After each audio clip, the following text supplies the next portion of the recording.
All right, on this night, the left is on the verge of an emotional breakdown. By the way, and our worry to collectively as a country tonight is many Americans may end up getting hurt or worse as the Trump hate hysteria has literally taken over. And literally, we got a year and a half into the Trump presidency, and many Democrats, liberals, are now directing their unhinged rage at those who now work and support the president and his agenda. Homeland Security Secretary Kristen Nielsen, she is run out of a restaurant by angry protesters. Others show up at Nielsen's home, even a Hollywood actor saying the most vile things about her. You got Press Secretary Sarah Sanders was thrown out of a restaurant in Lexington, Virginia this weekend. We got the Florida Attorney General Pam Bondi harassed at a movie theater in Florida. Even the president's 12-year-old son and 4-year-old granddaughter subject to a series of despicable attacks. And now, two particularly deranged Democratic lawmakers are urging their followers to target Trump allies wherever they go. Now, this disgusting vitriol is out of control. And as I said, someone, frankly, is going to get hurt or, frankly, killed. This is not a game anymore. But these tactics, we'll have a Hannity history lesson tonight, are nothing new. And in a few minutes, we're going to give you that history lesson into how Democrats use identity politics to divide rich versus poor, old versus young, and along racial lines and everywhere in between. We've got the evidence. And also, we have highlights from the president's latest political rally, which you just saw. Plus, we have so many developments to bring you surrounding Mueller's witch hunt, along with really bizarre behavior from actor Tom Arnold, and more from Rosenstein's ongoing obstruction. And breaking tonight, The Hill's John Solomon is now reporting James Comey personally killed an immunity deal with Julian Assange. In other words, the one guy that could have given us evidence. Where did the emails come from? Russia or somewhere else? Apparently, he's saying he could have proved it. Sit tight. Monday's almost over, and it's time for our very important breaking news opening monologue. All right, the president just wraps up another huge rally, this time in West Columbia, South Carolina, where he took on critics, he pushed his agenda, and so much more. Let's take a look. Remember what I said. We're going to start winning again. We're winning. We're winning now. Like we haven't won before. Like we have not won before. We're winning with our military. Our military is now being built up like you wouldn't believe. We're winning with our military. We're winning on trade. We're winning on trade. We're defending our borders. Because if you don't have borders, you don't have a country. You don't have a country.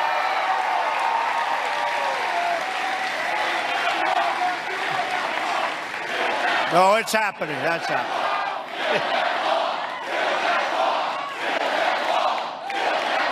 Oh, it's happening.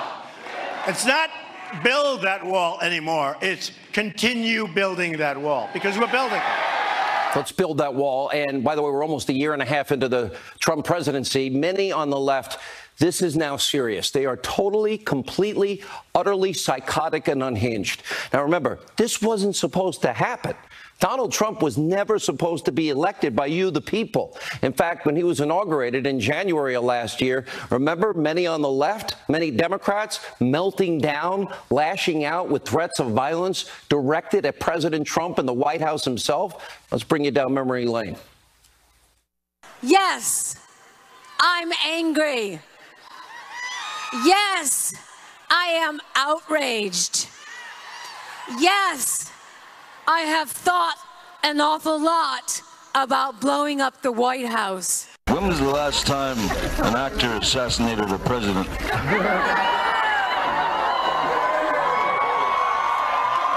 I want to clarify, I'm not an actor. I lie for a living. However, it's been a while. And maybe it's time. Now just imagine for a second, this was said about Obama in the early months of him becoming president. And let's not forget about Kathy Griffin's bloody severed Trump head photo shoot, Robert De Niro fantasizing about punching the president in the face and telling him to F off every other day. Here is why, let me explain why this is all happening. The left, not only, they never expected Donald Trump to win. They never thought he'd be this successful. He is a threat to everything wrong about them. His success is the left's worst nightmare. In other words, they need Donald Trump to fail if the Democrats ever want to regain power. Well, that one's their power they're hoping for. They have to pray for failure. That means you fail. That means America fails. That means the forgotten men and women will continue to be forgotten. You know, Bill Maher, probably the only honest one, he's hoping for a recession. Really? Doesn't affect him. Now, here we are, 1.5 years into the presidency of Donald Trump. What do we see? In 500 days, the economy's booming. Record unemployment rates in 14 states. We have more jobs than people on unemployment. We have literally the lowest unemployment ever recorded for African Americans, Hispanic Americans, women in the workplace. We have the highest GDP growth in over a decade.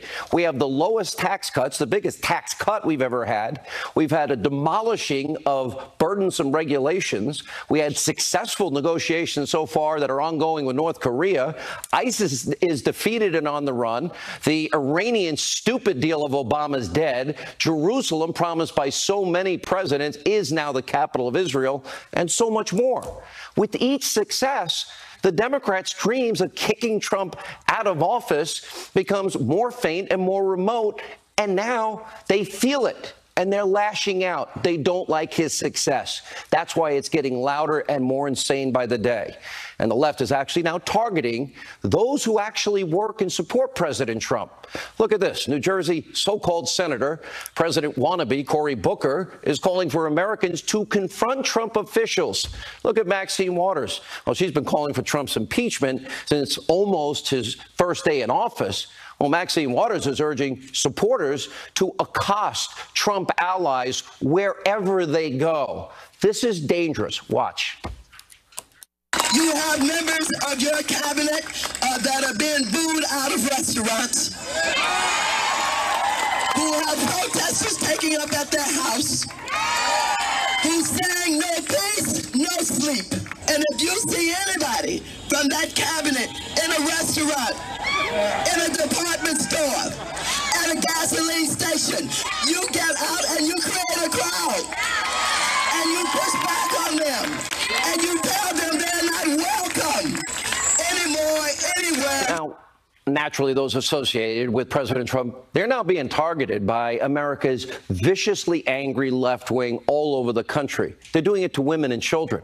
Now, listen to what happened to Florida Attorney General. She'll join us in just a few minutes, Pam Bondi, this weekend as she goes to see the Mr. Rogers movie. Take a look. 3 huge guys came up and started probably an inch from my face, screaming at me every word in the book, cursing as loud as they could. So then my trooper came up, and my boyfriend and I got our tickets, we're headed in, and then they ran in and circled me where I could not get into the theater. They stopped me. So he came up then and stopped them. So then we went in the theater, thought it was diffused. We're up getting popcorn at the concession stand, and they came up again, just every curse word in the book. And they're this far from my face. One spit on my head. Now, I can't say that was intentional because he was yelling so loud. I don't know if it was just him spewing out of his mouth. Picking on women and children. Now, the Attorney General will be here in a few moments. She'll give us more details on that. And she's only the latest Trump ally to be targeted. White House Press Secretary Sarah Sanders was literally thrown out of this weekend in a restaurant in Lexington, Virginia, named the Red Hen. Take a look. Many by now have heard that I was asked to leave a restaurant this weekend where I attempted to have dinner with my family. My husband and I politely left and went home. I was asked to leave because I work for President Trump. We are allowed to disagree, but we should be able to do so freely and without fear of harm. And this goes for all people, regardless of politics. Some have chosen to push hate and vandalism against the restaurant that I was asked to leave from. A Hollywood actor publicly encouraged people to kidnap my children. And this weekend, a member of Congress called for people to push back and make clear to those serving their country in this administration that they are not welcome anywhere, anytime, for anything. Healthy debate on ideas and political philosophy is important, but the calls for harassment and push for any Trump supporter to avoid the public is unacceptable. Again, threatening women and children. What is wrong with you people on the left? And according to Sanders' father, former Arkansas Governor Mike Huckabee, the harassment did not end there. Listen to what he says. Once Sarah and her family left, and of course Sarah was asked to please vacate, Sarah and her husband just went home. They had sort of had enough. But the rest of her family went across the street to a different restaurant. The owner of the Red Hen, because nobody's told this, then followed them across the street, called people, and organized a protest, yelling and screaming at them from outside the other restaurant and creating this scene. Now, following this incident, the president tweeted out, quote, "The Red Hen restaurant should focus more on cleaning its filthy canopies, doors, and windows, badly needs a paint job, rather than refusing to serve a fine person like Sarah Huckabee Sanders. I always had a rule. If a restaurant is dirty on the outside, it's dirty on the inside." But what is dirty here is dirty political discrimination from the Red Hen, coming just a few days after our DHS Secretary, Kirstjen Nielsen, Secretary Nielsen, run out of a ADC restaurant by a group of other angry left-wing protesters. This is getting out of control. Take a look. Secretary Nielsen, how dare you spend your evening here eating dinner as you're complicit in the separation and deportation of over 10,000 children separated from their parents. Homeland Security Secretary Kirstjen Nielsen is in a Mexican restaurant of all places. Goal. Shame on you. Shame! Shame! Shame! Shame! Shame! Shame! Shame! Shame! Shame! Fascist pig! And it gets worse. On Friday morning, more protesters surrounded Secretary Nielsen's home, blasting audio recordings of crying children. And as it turns out, no one associated with Donald Trump is now safe from what is now a mob mentality of the left. Not even children are safe, as you just saw with Sarah Huckabee. Last week, we first reported the president's 12-year-old son, the target of a vile attack, just like Secretary Nielsen, on Twitter from Peter Fonda. Yeah, Hanoi Jane's brother.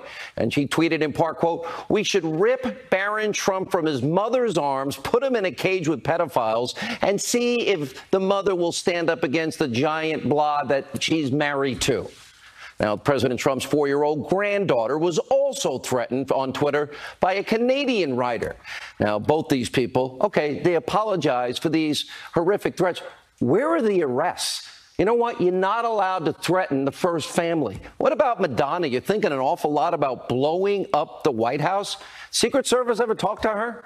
Where's the compassion of the left? I thought the Democratic Party had a monopoly on love and peace and compassion. Apparently not. Now, of course, you wouldn't know the extent of this vitriol if you only watch the mainstream media. Check this out. In fact, according to a report, Newsbusters, your establishment, corrupt, destroy Trump media in America totally ignored the story about Trump's 4-year-old granddaughter. And while the left's anti-Trump rage is spinning out of control, well, some in the media, as sick as they are actually adding fuel to the fire. They can't control themselves. They've all lost it. Take a look. The problem that Sarah Sanders had over the weekend, which is a absolutely legitimate problem, but who cares? Should someone who lies constantly and enables the president's lies be openly welcomed in society wherever they please? Should they face any kind of social or societal pressure? I'm increasingly weighing towards yes. Is it okay that these people can't go to restaurants and get heckled? I think that that's speaking truth to power, literally. Let's be honest. To me, that's what America's about. People in power, speaking to them, sharing your views. Look, you make choices in life. You'll make choices in life. And there is a cost to being an accomplice to this cruel, deceitful administration.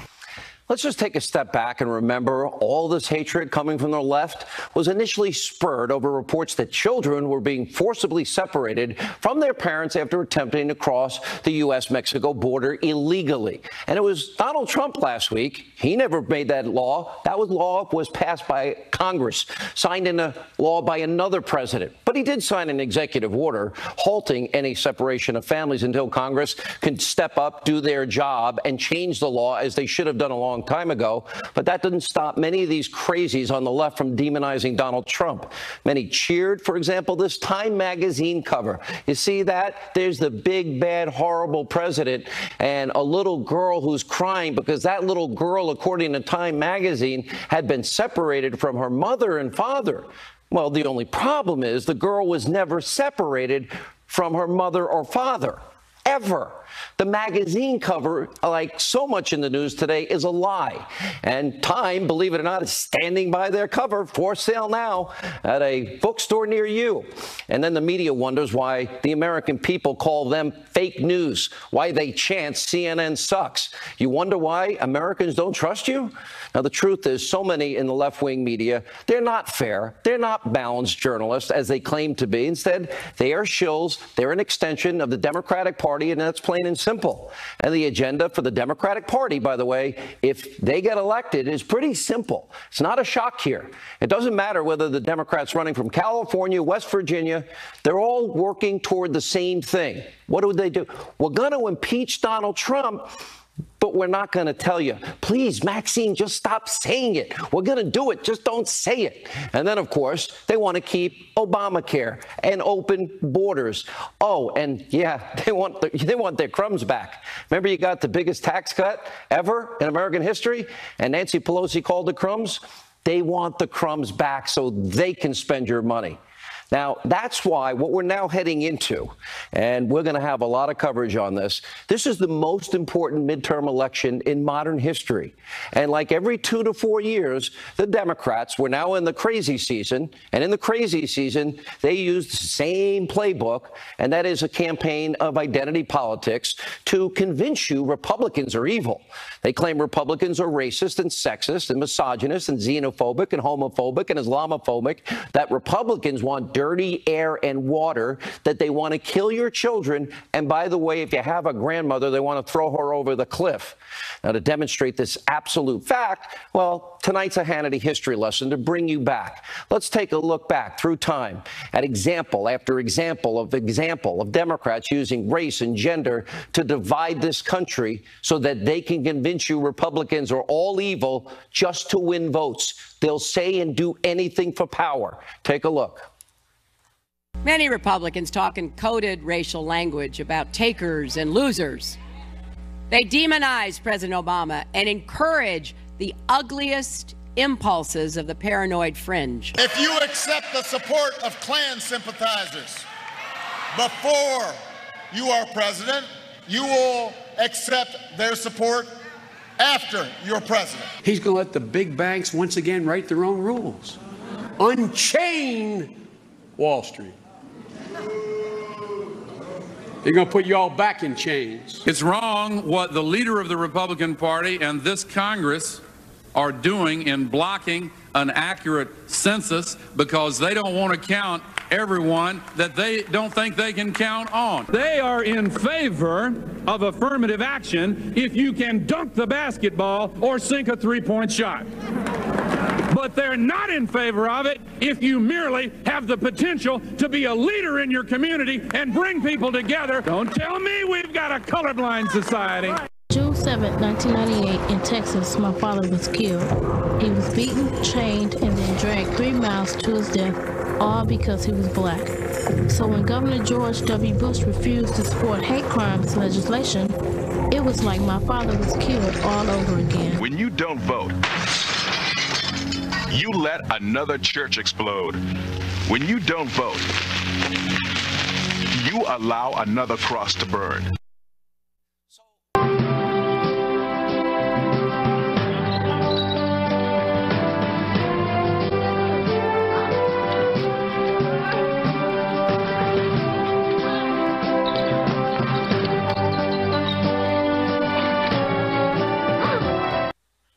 Yeah, that's Paul Ryan throwing Granny over the cliff. Flash forward back to today, and you think I make this up? We clearly have a whole new level of nastiness coming from the left. Some are so obsessed with hating and taking down this president that they clearly end up looking insane, which is pretty much all liberals today.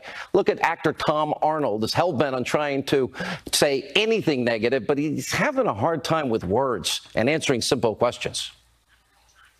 Do you have any tapes of the president that the public is not already aware of?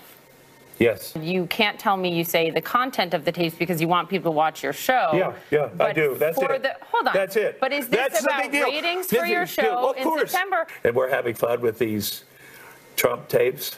But this is serious to me, Poppy, and I'm not effing around. I'm asking you. No, I'm not saying you think I am. Did Michael Cohen tell you specifically, really just yes or no, that he is cooperating with the authorities should charges be brought?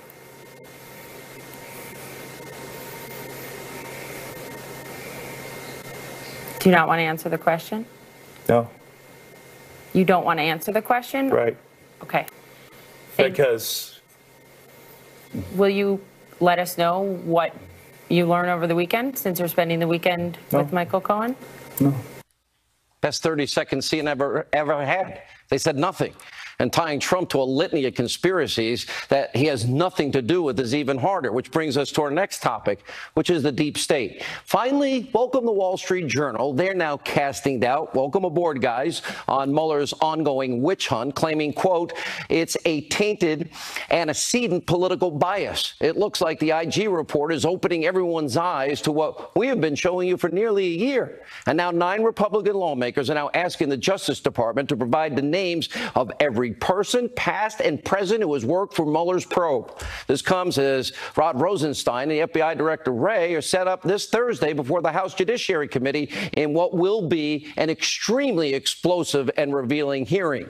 And this Wednesday, disgraced FBI agent Peter Strzok, he's going to testify on Capitol Hill behind closed doors. Open the doors, show some sunlight. And finally, we have a bombshell new report from the Hill detailing how the former FBI Director Comey personally killed the deal between the U.S. government and WikiLeaks' Julian Assange. Now, of course, Assange is actually the one living person that we know for sure that would be able to give proof regarding the source of, quote, the emails.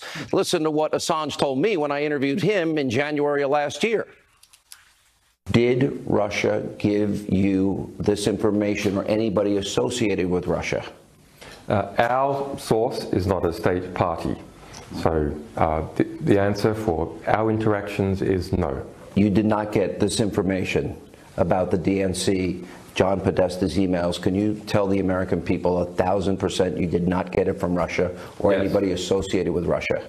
We can say, we have said repeatedly over the last 2 months that our source is not the Russian government and it is not a state party.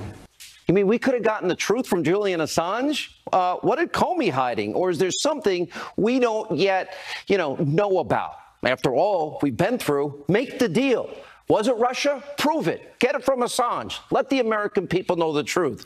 Now, we're going to keep digging and digging until we peel back every layer of this deep state. All right, we have a busy breaking news night. When we come back, we're going to talk to 2 people who have experienced firsthand the left's hatred, Florida Attorney General Pam Bondi and House Majority Whip Steve Scalise. Busy news night. Stay with us.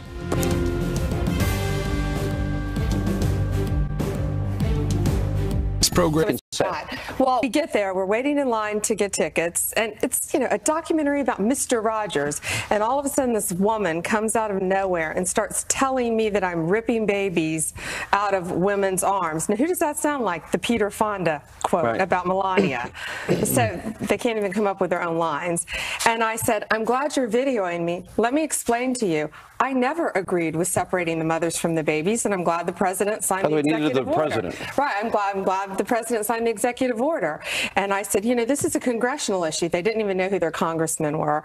So then when they realized that wasn't working, just F you in my face, screaming at the top of their lungs. They were using the P word, the B word, the F word, the A word, every word imaginable. And come on, aren't you going to protect her? Come on, aren't you? Your boyfriend. Oh, trying to get him. What were they calling him, Blue Eyes? Blue Eyes, and you're going to let us say this to your girlfriend? Yeah. Now, if he would have responded and defended you, he gets arrested. And that's how I stopped him from defending me. I said, they want to hurt you. This is what they want. And there were 2 more altercations, Sean, after that. After I thought they were gone. And they literally, at one point, big guys too, surrounded you. Blocked me from walking in. Why are you not, if somebody gets in your grill like that, is that not considered itself an attack? It's an assault. It's an assault if they block me from leaving. But you know what? That's what they wanted. They wanted to be dragged out in handcuffs. They wanted the fame. I wasn't going to give them the 5 minutes of fame. Why are they doing this to you, Sarah Sanders, Secretary Nielsen? Right. You know, and children. We're going to go after Barron. We're going to go after the 4-year-old granddaughter of the president, Melania, Ivanka. Really? They're real tough guys? I'm available. Come after me. Follow me. I'll handle it. Well, and that's it. And they didn't even know what they were talking about. So then they had 2 hours while I was in the movie, and they just gathered more people, reinforcements. They called them reinforcements. They Googled, you know, all these things to say, and then that's the video that was shown after the fact. But you know, the police said, we're going to take you out the back door, and I said, no way. I'm walking out the door that I came in. They're not going to bully me. Congressman, first of all, great play at second base. And you had been in studio just before the game. That was an unbelievable play.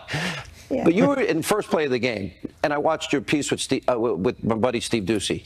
But here's the thing. You got shot a year ago, and I know you don't have feeling basically in one foot. Is that correct? Yeah, the left foot still has a lot of nerve damage, and, you know, I'm working on that. I do physical therapy 3 days a week. But they sure help me get a lot better, but I've got a long way to go. Here's my question. Do you connect what you saw with Secretary Nielsen and what happened to Sarah, what happened to Pam, and the things that are being said about blowing up a White House, and the things that are said about Barron Trump and about the president's granddaughter? Do you think these words are igniting something that's going to result in somebody getting severely injured or maybe even killed? Sean, clearly they are insightful, and I've seen personally how that kind of insightful language can lead to something very dangerous. And so, you know, there are fine lines to cross. We're a nation that was built on this great idea that you can disagree with people. You can express your disagreement, but resorting to violence is never an excuse. Did Maxine Waters and Cory Booker cross a line by encouraging people to confront people that like Donald Trump in gas stations and restaurants, confront them? What are they trying to do here except create a situation that's going to blow? I think it crosses the line, Sean. And again, I mean, this is about civility.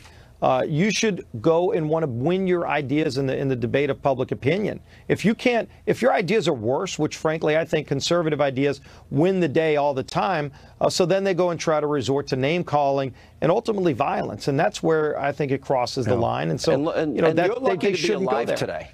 You know what? And God bless those two. To think that 2 Capitol Hill police officers walked in a wide open field with pistols against a rifle. That was basically a death sentence, but they did it anyway. That's how great they are. And they did it anyway. Heroes in every way. And look, the miracles of God, Sean.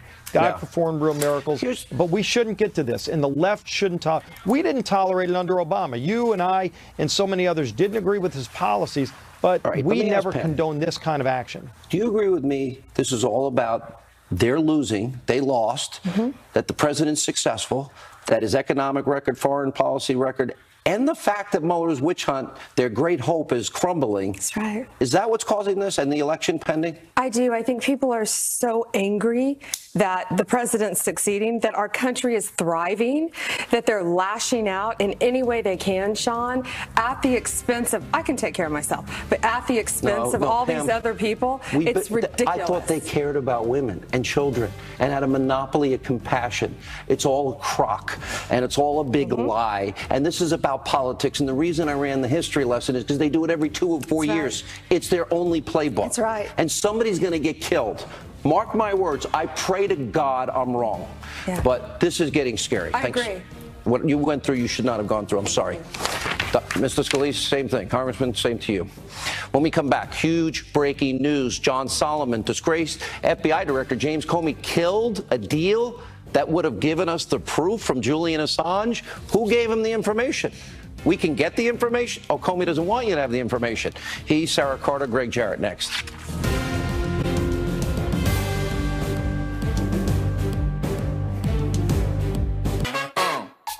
Let your inner light loose with One-A-Day Women's. A complete multivitamin. Positive or was no deal. And we would have been able to either confirm Russia or deny Russia. We know Hillary's email server was hacked by at least 6 foreign intelligence services, so God knows where it came from. But he could have provided evidence and maybe saved the country from all of this crap. And Comey stopped it? Why? Yeah, it's a great question. No one in the Justice Department really knows why Comey was doing it. Some people didn't even know Comey had done it at the time. But here they are in the middle of negotiations. You've got senior justice officials having very constructive conversations with Julian Assange's lawyer. And all of a sudden, Jim Comey's having a sidebar with Senator Mark Warner. And he passes this message along to Senator Warner saying, cut off the investigations. Tell that lawyer to stand down. We don't want Assange here. We don't know the reasons why. And the consequences go even beyond Russia. At that moment, Assange had a lot of sensitive documents about the CIA. There was a lot of great negotiating going on, and it all fell apart. This isn't about whether Assange. This is not about WikiLeaks and Assange. But here's a point that I think we've got to be honest about. I'll throw this to Sarah. So people like Julian Assange and Kim.com, these are guys that broke in. Assange hacked the DOD and NASA when he was 16. He's now 45. We have 250,000 full-time IT people working for our government or thereabouts. My question is, fool me once, twice, 3, 4, 10 times, shame on you. Fool me 35 years later, shame on me. Why have we not protected everything? Because it's almost impossible to do so, Sean. The government relies on its ability to protect its documents solely on the employees that have access to these documents. And if they don't, and obviously there's problems within the system. They know the system has faults. And sometimes people within the system, we saw it with Edward Snowden, we've seen it with others like Chelsea Manning, they are able to access these very highly classified documents and somehow get them out of those very classified environments. I think with Julian Assange, you brought up such an important... Would the country be better off having found out for sure who did it? Absolutely. Absolutely. You agree, Greg? Absolutely. I do. And the inevitable conclusion that one can reach here is that Comey knew it wasn't Russia. So do you think Assange lied to me? It would expose the Russia hoax, and it would ruin the narrative, by the way, of Democrats. I believe that too. That's the problem. Yes. Right. And it was a sweetheart deal make for the government. Make the deal. And Comey steps in and he puts a stop to this deal that would have protected intelligence sources and methods. That was part of it, by the way. They would have protected other people. Yes. Why in the world would Comey stop it unless it hurt him and his dilating probe of Trump?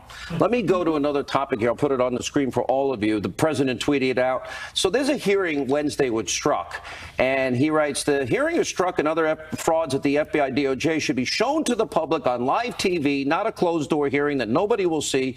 We should expose these people for what they are. There should be total transparency. I agree with the president. So Strzok is going to get to hide behind closed doors, John Solomon, instead of facing the American people and letting us decide?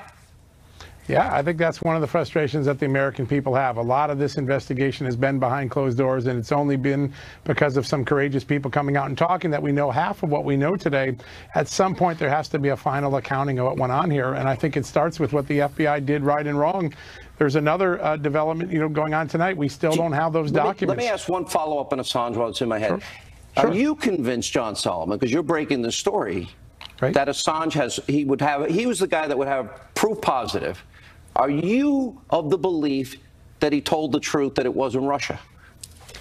I'd love to see the evidence he was going to provide. He was going to provide technical evidence that would answer who did not provide these documents. That would be critical to any investigation, and why it was turned away is a great mystery to me. I mean, we should want transparency in this story. Sarah, go back to this Peter Strzok part. Should it be transparent?